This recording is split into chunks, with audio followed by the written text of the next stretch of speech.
Rock Chalk Jayhawk taking on OU. Last year, it's one of the games of the year. Buddy Hield's no longer there. That's right. This year, Frank Mason III led the Hawks, Jayhawks, with 28. Second half, Mason gets a steal, finishes with it. And then he's going to drain a three. Just pull it. Increase that lead. And then, you like that one? Well, we're going to get it back. And when I do, I'm going to pull it. It wasn't done, Timmy. So I'm going to pull up. It's off. Shooters know, right, Tim? Get it back to me. I know this one's going down. It is. They don't cover the 12 and a hook, despite 5 of 6 shooting, 28 points from Mason.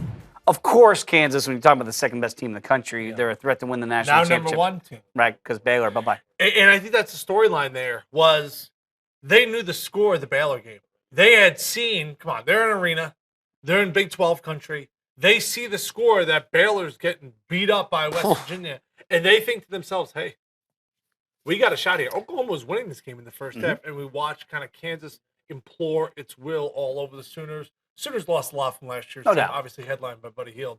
But this is a Big 12 conference that I don't think Kansas is just going to stomp on everyone. I agree, but when I look at, and I was telling you this about Baylor, like, I don't believe in them, no offense. I just don't. I look at them and they could end up as a 4 seed, like in the top 16 when this thing's all said and done, right?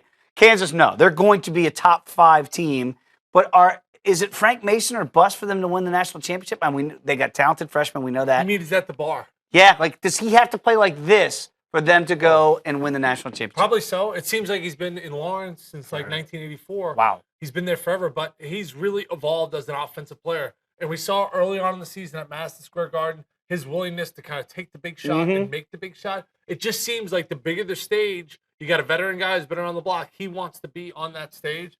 Kansas, I think deservingly so. If they're able to take care of business, go, not lose before this week is up. They deserve to be number 1 in the country. I agree. And again, it's January. It's not March. I get that. But we're going to get there pretty soon. A number 1 overall seed, if they do get that number 1 seed, that's where they'd be projected to be. I don't look at them and go, top to bottom, that's the best team in the country. Like, I still look at Kentucky. Yeah. You got me turned on to UCLA a couple months ago, and I take them seriously out west. They're in that mix, but they're not the clear-cut best team in the country. I think they're a Final Four contender. There's a big difference between making a run to the Final Four and winning the whole damn thing. No doubt.